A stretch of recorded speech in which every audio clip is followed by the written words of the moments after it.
Pozdrav svima, ja sam Lucija i prije 2 tjedna sam se doselila u Canterbury u Veliku Britaniju.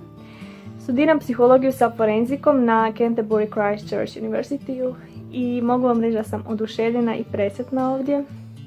Grad je stvarno predivan, ima apsolutno sve i sve nadohvat ruke.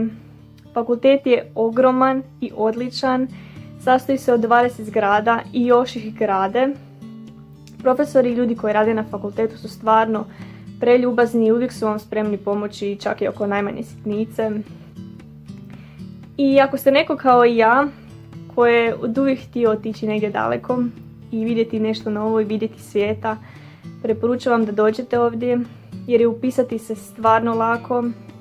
Cure iz BiH vam pomognu oko svega, samo ih morate pažljivo slušati i nadam se da ćete se odlučiti za ovu odličnu priliku kao i ja. Tako da se vidimo sljedeće godine. Pozdrav!